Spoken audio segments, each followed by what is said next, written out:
সালামু আলাইকুম। ওমর ফারুক আছি আপনাদের সাথে ইরান, ইসরায়েল এবং মার্কিন যুক্তরাষ্ট্রের মধ্যকার যে যুদ্ধটি চলছে তার সর্বশেষ সংবাদ নিয়ে।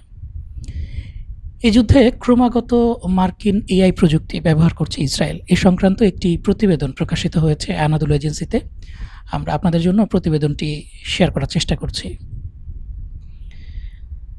গাজা এবং লেবাননের পাশাপাশি ইরানের সাথে যুক্ত বিভিন্ন সামরিক আক্রমণে যুক্তরাষ্ট্রভিত্তিক ডেটা অ্যানালিটিক্স কোম্পানি প্যালান্তিরের এআই প্রযুক্তি ব্যবহার করছে ইসরায়েল।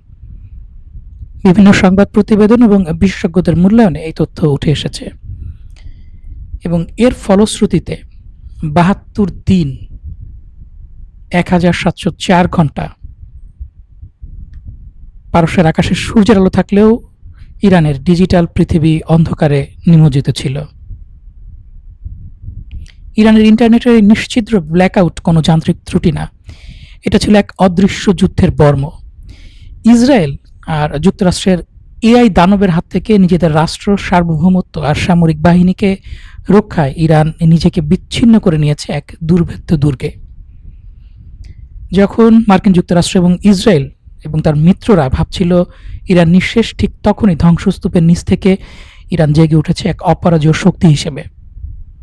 আজকের আখ্যান পরাজয়ের নয়, আজকের ভিডিও সেই প্রতিরোধের, যা ওয়াশিংটনের মসনদ কাঁপিয়ে দিয়েছে ডোনাল্ড ট্রাম্পের সিংহাসন। কান পেতে শুনুন, ইতিহাস আজ নতুন করে লেখা হচ্ছে। দর্শক, সর্বপ্রথম যে সংবাদটি রয়েছে সেটি হচ্ছে যুক্তরাষ্ট্র ইসরায়েলের যৌথ আক্রমণে ইরানের যতটা ক্ষতি হয়েছে তার চেয়েও দ্রুত গতিতে নিজেদের পুনর্গঠন করছে তেহরান। প্রেস টিভি একটি প্রতিবেদন প্রকাশ করেছে, যার ভিডিওতে দেখানো হয়েছে বর্তমান যুদ্ধবিরতি এমন এক সুযোগ ইরানকে দিয়েছে যা ওয়াশিংটনের একেবারেই কাম্য ছিল না। আমরা ভিডিওটি আপনাদের জন্য শেয়ার করছি।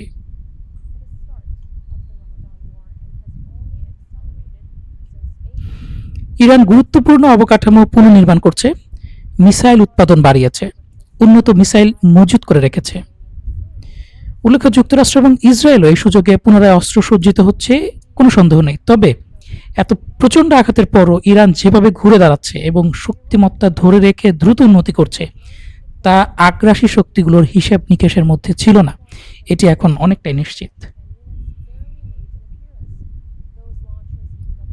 এই যখন পরিস্থিতি, তখন ইরানের পররাষ্ট্র মন্ত্রণালয়ের মুখপাত্র ইসমাইল বাঘাই একটি মন্তব্য করেছেন, বিবৃতি করে প্রকাশ করেছেন, যেখানে তিনি বলেছেন, আমরা আমেরিকার কাছে কোনো বাড়তি সুবিধা চাইনি, আমরা চেয়েছি যুদ্ধের অবসান এবং সমুদ্রে ইরানি জাহাজের ওপর জলদস্যুতার মতো যে আক্রমণ চলছে তার স্থায়ী সমাপ্তি। আমেরিকার কাছে আমাদের দেয়া প্রস্তাবগুলো ছিল যথেষ্ট উদার এবং দায়িত্বশীল। দর্শক, পররাষ্ট্র মন্ত্রণালয়ের মুখপাত্র ইসমাইল বাঘাইয়ের সেই ভিডিওটি আপনাদের সাথে শেয়ার করছি।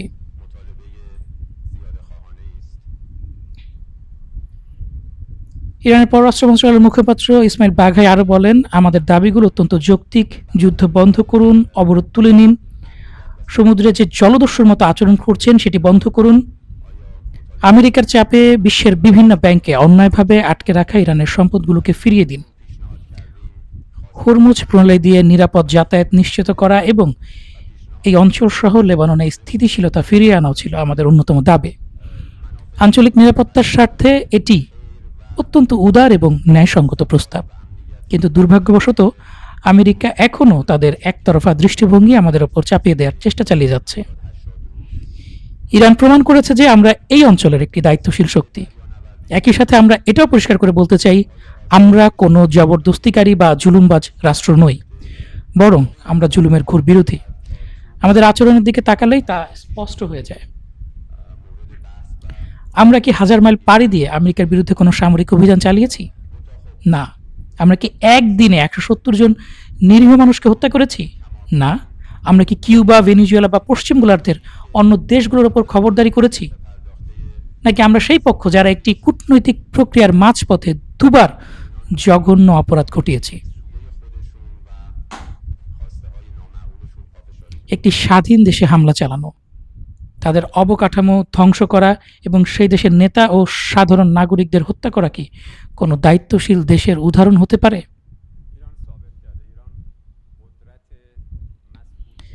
এই যখন পরিস্থিতি, তখন মার্কিন যুক্তরাষ্ট্রের শান্তি প্রস্তাবের বিপরীতে ইরান তার প্রস্তাবের গ্যারান্টার হিসেবে চেয়েছে যুক্তরাষ্ট্রকে।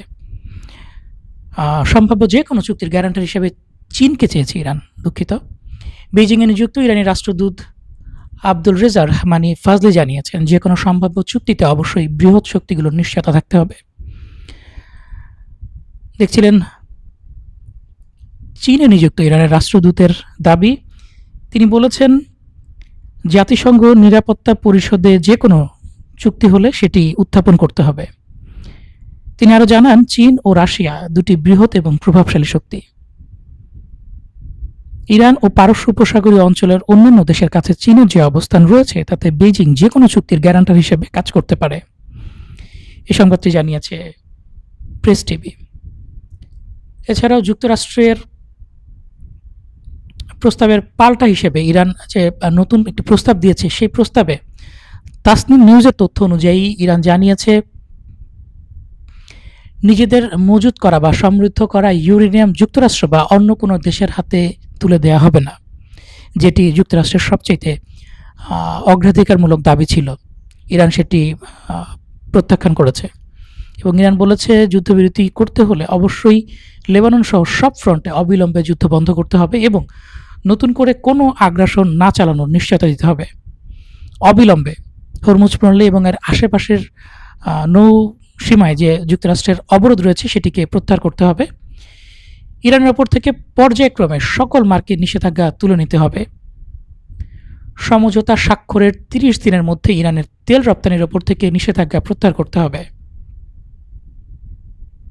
সমঝোতা স্বাক্ষরের 30 দিনের মধ্যে আটকে থাকা ইরানি তহবিল মুক্ত করতে হবে এবং হরমুজ প্রণালীতে ইরানের নিয়ন্ত্রণকে স্বীকৃতি দিতে হবে। এখানে ইরানের নিয়ন্ত্রণকে স্বীকৃতি দেওয়া অত্যন্ত জটিল একটি বিষয়, কারণ মার্কিন যুক্তরাষ্ট্র ইরানকে যেভাবে একের পর এক নিষেধাজ্ঞা দিচ্ছে, ইরান যদি হরমুজ প্রণালীকে নিয়ন্ত্রণ করে এবং কোনো দেশ মার্কিন নিষেধাজ্ঞা মান্য করে ইরানের ওপর যদি কোনো শাস্তিমূলক পদক্ষেপ নেয় এবং তার বিপরীতে ইরান যদি সেই দেশটির জন্য হরমুজ প্রণালী দিয়ে পারাপারকে নিষিদ্ধ ঘোষণা করে দেয়, হরমুজ প্রণালীকে ব্যবহার করে ওই দেশটির উপর ইরান যদি অবরোধ দেয়, ইরান যদি বলে যেহেতু ফ্রান্স মার্কিন অবরোধকে মান্য করে আমার ওপর অবরোধ দিয়েছে, আমার সাথে ব্যবসা বাণিজ্য করছে না কিংবা আমার ব্যবসায়িক প্রতিষ্ঠানের ক্ষতি করেছে, বিনিময়ে আমি হরমুজ প্রণালীতে ফ্রান্সকে অবরোধ দিলাম, অর্থাৎ ফ্রান্স হরমুজ প্রণালী ব্যবহার করে তার কোনো জ্বালানি আনা নেওয়া করতে পারবে না, সেক্ষেত্রে মার্কিন অবরোধের আর কোনো মূল্য থাকবে না। এবং এই জিনিসটি ইরান বারবার বলছে যে হরমুজ প্রণালীতে ইরানের নিয়ন্ত্রণকে স্বীকৃতি দিতে হবে এবং নিশ্চিতভাবে এই ধরনের প্রস্তাব মার্কিন প্রেসিডেন্ট ডোনাল্ড ট্রাম্পের জন্য মেনে নেওয়া সম্ভব না। এবং তার পরপর কিন্তু তিনি একটি টুইট করেছেন, তিনি ইরানের প্রত্যুত্তর এবং পাল্টা দাবি দেখে ক্ষেপে গিয়েছেন প্রেসিডেন্ট ট্রাম্প। তিনি বলেছেন, আমার মোটেও ভালো লাগেনি, একেবারে অগ্রহণযোগ্য। এবং এরপর তিনি যেটা করেছেন সেটা কোনো সুস্থ মস্তিষ্কের বিবেকবার মানুষ করতে পারে না। তিনি জিব্রাল্টার প্রণালী হয়ে ভূমধ্য সাগরে প্রবেশ করিয়েছেন মার্কিন পারমাণবিক সাবমেরিন, অর্থাৎ কনভেনশনাল ওয়ারফেয়ার বা সাধারণ যে যুদ্ধ আছে সেখানে ইরানের কাছে সব দিক থেকে বিপর্যস্ত, পর্যদস্ত, পরাজিত হয়ে মার্কিন প্রেসিডেন্ট ডোনাল্ড ট্রাম্প ইরানকে এখন পারমাণবিক হামলার হুমকি দিচ্ছেন। তিনি পাঠিয়েছেন মার্কিন পারমাণবিক সাবমেরিন। ভূমধ্য সাগরের দিকে যাওয়ার পথে জিব্রাল্টারে যুক্তরাষ্ট্রের ওহাইও শ্রেণীর একটি শক্তিশালী মিসাইল সাবমেরিন প্রবেশ করতে দেখা গিয়েছে।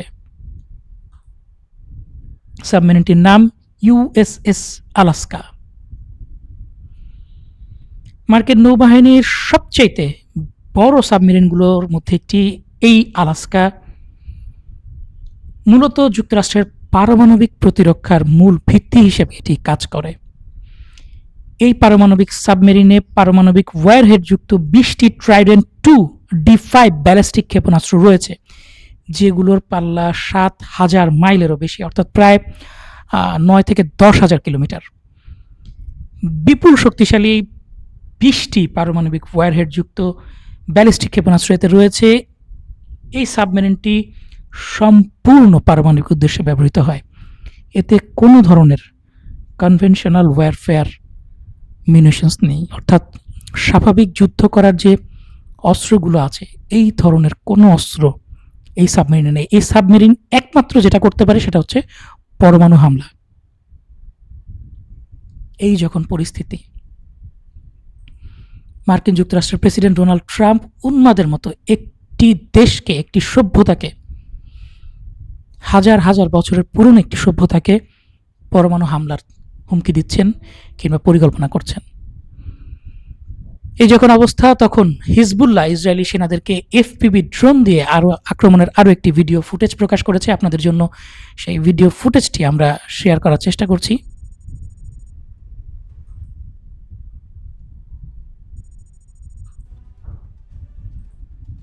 দেখছিলেন এফপিভি ড্রোন দিয়ে ইসরায়েলের সেনাকে ধাওয়া এবং আঘাত করার ভিডিও ফুটেজ। এই আঘাত থেকে বাঁচতে এক ইসরায়েলি সেনা ড্রোন থেকে বাঁচতে মূলত টয়লেটে লুকিয়ে পড়তে দেখা যায় এবং সেই টয়লেটে গিয়ে ড্রোনটি আঘাত আনে। যদিও দেখা যাবে যে আগামীকাল হয়তো বা ইসরায়েল বলবে কোনো সৈন্য নিহত হয়নি, একজন সামান্য মৃদু অল্প একটু আহত হয়েছে। ইসরায়েল মূলত এই কাজটি করে, তারা তাদের যে ক্ষয়ক্ষতি যুদ্ধের সেই ক্ষয়ক্ষতিটি লুকিয়ে রাখে। সৌদি আরবের জ্যেষ্ঠ কর্মকর্তা প্রিন্স তুর্ক আল ফয়সাল তিনি একটি বিবৃতি দিয়েছেন, একটি পোস্ট করেছেন কিংবা একটি কলাম লিখেছেন আরব নিউজে। সেখানে তিনি বর্তমান যুদ্ধে মার্কিন যুক্তরাষ্ট্র এবং ইসরায়েলের পরিকল্পনাটি কী সেটি কিন্তু বিস্তারিতভাবে তুলে ধরেছেন। যদিও আমরা এই পরিকল্পনাগুলো আগে থেকে বুঝি এবং জানি, তারপরও তুরস্কে সৌদি আরবের খুব গুরুত্বপূর্ণ একজন ব্যক্তির মধ্য থেকে, যিনি পররাষ্ট্রমন্ত্রী এবং সৌদি আরবের জ্যেষ্ঠ কর্মকর্তা, যিনি বাদশাহ সম্ভবত পূর্ববর্তী বাদশার পুত্র, তার মুখ থেকে এই ধরনের একটি কথা বের হওয়া খুবই গুরুত্বপূর্ণ। আমরা প্রতিবেদনটি আপনার সাথে শেয়ার করার চেষ্টা করছি। দেখতে পাচ্ছেন সৌদি আরবের জ্যেষ্ঠ কর্মকর্তা প্রিন্স তুর্কি আল ফয়সাল তিনি বলেছেন, আমাদের এবং ইরানের মধ্যে যুদ্ধ লাগিয়ে দেওয়ার যে ইসরায়েলি পরিকল্পনা ছিল তা যদি সফল হতো তাহলে পুরো অঞ্চল ধ্বংসস্তূপে পরিণত হতো। এই লড়াইয়ে আমাদের কোনো স্বার্থ ছিল না, অথচ হাজার হাজার তরুণ তরুণী, আমাদের ভাই বোনকে আমরা এই যুদ্ধে হারাতাম। এর মাধ্যমে ইসরায়েল এই অঞ্চলে নিজের কর্তৃত্ব বজায় রাখতে সফল হতো এবং আমাদের চারপাশের একমাত্র প্রভাবশালী পক্ষ হিসেবে টিকে থাকত। কিন্তু ক্রাউন প্রিন্স ইরানকে আমাদের ভাতৃপ্রতিম উপসাগরীয় দেশগুলোর মধ্যে বিভেদ তৈরি করার কোনো সুযোগ দেননি। অর্থাৎ পরিস্থিতি যেখানে দাঁড়িয়েছে, শুধুমাত্র যে আমরা জানি ইরান মার্কিন যুক্তরাষ্ট্রের অনেকগুলো বেইজে সামরিক ঘাঁটিতে আক্রমণ করেছে, সেই বেসগুলো সৌদি আরব, কাতার, বাহরাইন, ওমান, আরব আমিরাতে অবস্থিত থাকে। সেই দেশগুলোতে ইরান হামলা চালাতে বাধ্য হয়েছে। এখন সেই দেশগুলোর কোনো সিভিল ইনফ্রাস্ট্রাকচারও কিন্তু হামলা হয়েছে এবং এই বিবৃতির মাধ্যমে সৌদি কর্মকর্তারা এটি প্রকাশ করলেন বা প্রকাশ্যে আনলেন যে এই হামলাগুলো শুধুমাত্র ইরান করেনি, কিছু ফলস ফ্ল্যাগ অপারেশন ইসরায়েলও করেছে এবং ইসরায়েল চাচ্ছিল ইরান এবং সৌদি আরবের মধ্যে বিভেদটা তৈরি হোক, সৌদি আরব এবং ইরান পরস্পর যুদ্ধে লিপ্ত হোক এবং একপাক্ষিকভাবে দুটো দেশে ধ্বংস হয়ে যাক এবং ক্ষমতাশালী পক্ষ হিসাবে এইখানে টিকে থাকুক শুধুমাত্র ইসরায়েল। যদিও সেই চক্রান্তটি মোহাম্মদ বিন সালমান তিনি আটকে দিয়েছেন। চলে যাচ্ছে পরের সংবাদে। দক্ষিণ লেবাননের বিন্ত জেবিল শহরটি দীর্ঘদিন অবরোধের পর দখল করে নিয়েছে ইসরায়েল। আমরা তার ভিডিও এবং ইমেজ ফুটেজ আপনাদের সাথে শেয়ার করছি। দেখতে পাচ্ছেন দক্ষিণ লেবাননের বিন্ত জেবেইল শহরটি দীর্ঘদিন অবরোধের পর দখল করে নিয়েছে ইসরায়েল। 2006 সালের লেবানন যুদ্ধে ইসরায়েলকে তাড়িয়ে দেওয়ার পর এই শহরকে প্রতিরোধের দুর্গ আখ্যা দিয়েছিলেন সাবেক হিজবুল্লাহ মহাসচিব হাসান নাসরুল্লাহ। বর্তমানে শহরটি একেবারে মাটির সাথে মিশিয়ে দিচ্ছে ইসরায়েলি সেনাবাহিনী এবং শুধুমাত্র এখানেই থেমে নেই, ইসরায়েলিরা দখলকৃত পশ্চিম তীরে শিশুদের খেলার মাঠ পর্যন্ত কেড়ে নিয়েছে। এই পশ্চিম তীরের মাসাফের ইয়াত্তা অঞ্চলে ফিলিস্তিনি শিশুদের একটি খেলার মাঠ দখল করে নিয়েছে ইসরায়েলি বসতি স্থাপনকারীরা। এর ফলে খির গ্রামের শিশুদের ওই মাঠে খেলাধুলা পুরোপুরি বন্ধ হয়ে গিয়েছে। এই সংবাদটি দিয়েছে প্রেস টিভি। দর্শক দেখছিলেন কিভাবে শুধুমাত্র লেবানন নয়, গাজা নয়, এমনকি পশ্চিম তীরের সাধারণ খেলার মাঠ, শিশুদের খেলার মাঠগুলো দখল করে নিচ্ছে ইহুদিরা। এই যখন পরিস্থিতি, তখন ইরান কিস্তিমত করে দিয়েছে বলে প্রখ্যাত মার্কিন রাজনৈতিক বিশ্লেষক রবার্ট কেগান দ্য আটলান্টিককে এক বিস্ফোরক নিবন্ধে দাবি করেছেন। আমরা সেই নিবন্ধটি আপনাদের জন্য শেয়ার করার চেষ্টা করছি।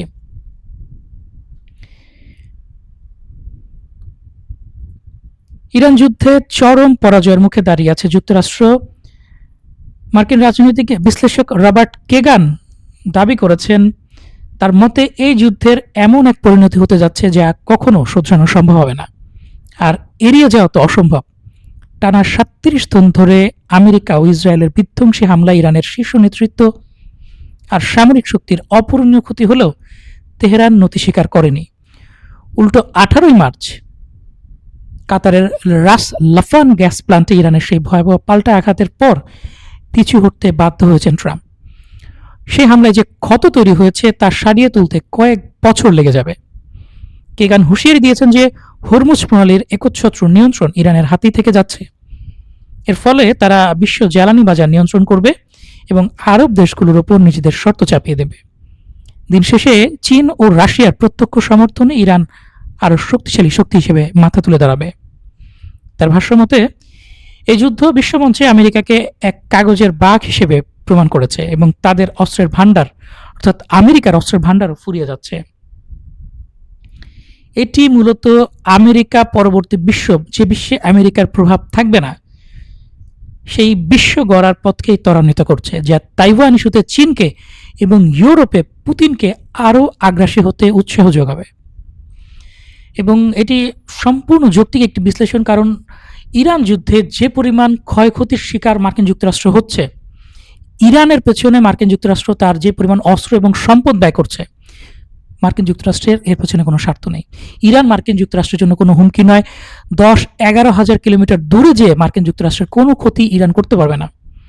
এই যুদ্ধটি সম্পূর্ণ করছে ট্রাম্প নেতানিয়াহুর স্বার্থে। ইসরায়েলের এখানে কোনো স্বার্থ নেই। আজকে যুদ্ধ থেমে যাবে, পরবর্তীতে মার্কিন যুক্তরাষ্ট্র এই অঞ্চলে থাকবে না। 100 বছর পর হলেও এখানে ইসরায়েল থাকবে, ইরান থাকবে, এবং তখন ইসরায়েলের এই পৈশাসিকতা কোনো মানুষ ভুলবে না। ইসরায়েল একঘরে হয়ে থাকবে পুরো অঞ্চলে এবং সারা বিশ্বে। এবং মার্কিন যুক্তরাষ্ট্রে যে ক্ষয়ক্ষতি হচ্ছে এর ফলাফল রাশিয়াকে, চীনকে আরও তুলে দিচ্ছে। চীন আরও শক্তিশালীভাবে তাইওয়ানকে নিয়ন্ত্রণে নেবে। রাশিয়া আরও বেশি উৎসাহে ইউরোপের ওপর ঝাঁপিয়ে পড়বে, কারণ মার্কিন যুক্তরাষ্ট্র তার বিপুল শক্তি এইখানে ব্যয় করে ফেলছে। তার অস্ত্রের গুদামগুলোকে, স্টক পাইলকে শেষ করে দিচ্ছে ইরানের পেছনে, যার কোনো প্রয়োজন বা জরুরি নেসেসিটি মার্কিন যুক্তরাষ্ট্রের জন্য ছিল না। এই যখন পরিস্থিতি, তখন একটি বিস্ফোরক দাবি করেছে সৌদি আরামকো। তারা বলেছে যখন যুদ্ধ চলছে তখন হরমুজ প্রণালী সংকটে বিশ্ব সরবরাহ থেকে 1 বিলিয়ন ব্যারেল তেল গায়েব হয়ে গিয়েছে। সৌদি আরবের তেল কোম্পানি আরামকো জানিয়েছে বিশ্ববাজার থেকে এ যাবৎ প্রায় 100 কোটি ব্যারেল তেলের সরবরাহ কমে গিয়েছে, যার ফলে তেলের বাজার অস্থিতিশীল হয়েছে এবং তেল এতটা দুষ্প্রাপ্য এবং বহুমূল্য হয়ে গিয়েছে। মার্কিন সাধারণ মানুষজন তেল কিনতে এখন হিমশিম খাচ্ছে। চলে যাচ্ছি পরের সংবাদে। লোহিত সাগরে চলে এসেছে ফরাসি বিমানবাহী রণতরী শার্ল দ্য গল। আমরা রণতরীটির ছবি আপনাদের সাথে শেয়ার করার চেষ্টা করছি। দেখছিলেন সুয়েজ খাল অতিক্রম করার পর গত 8 মে লোহিত সাগরে দেখা গেছে ফরাসি বিমানবাহী রণতরী শার্ল দ্য গলকে। হরমুজ প্রণালীতে বাণিজ্যিক জাহাজের চলাচল পুনরায় স্বাভাবিক করতে ফ্রান্স ও যুক্তরাজ্যের যৌথ পরিকল্পনার অংশ হিসেবে রণতরীটি ওই অঞ্চলের দিকে অগ্রসর হচ্ছে। যদিও ইরান কিন্তু সতর্ক করে দিয়েছে যে মার্কিন যুক্তরাষ্ট্র, ব্রিটেন কিংবা ফ্রান্স যার রণতরী পারস্য উপসাগরে আসবে সেটিকে কিন্তু ডুবিয়ে দেওয়া হবে, হামলা করা হবে। এছাড়া ইউক্রেনের একটি সংবাদ আপনার সাথে শেয়ার করছি। দর্শক, ইউক্রেনে ব্যবহৃত তুরস্কের তৈরি কিরপি সাজোয়াজান রাশিয়ার একটি ফাইবার অপটিক এফপিভি ড্রোনের আঘাত থেকে রক্ষা পেয়েছে। এই সাজোয়াজানের চারপাশে খুব শক্তিশালী ধাতব জাল দিয়ে বেষ্টনী দেওয়া আছে। মূলত ড্রোন প্রতিরোধী সুরক্ষা ব্যবস্থা বা এন্টি ড্রোন প্রোটেকশন থাকার কারণে যানটির কোনো ক্ষয়ক্ষতি করতে পারেনি। আপনারা দেখলেন ড্রোনটি ইউক্রেনের এই সাঁজোয়া যানটিতে রাশিয়ার ড্রোনটি আঘাত করার পরও কোনো ক্ষতি হয়নি এবং যানটি কিন্তু সামনে এগিয়ে যাচ্ছে। এই হচ্ছে পরিস্থিতি এবং এটির নকল করতে কিন্তু ভুলেনি ইসরায়েল। দেখতে পাচ্ছেন ইসরায়েল ঠিক এইরকম একটি পদ্ধতি নিয়েছে যেখানে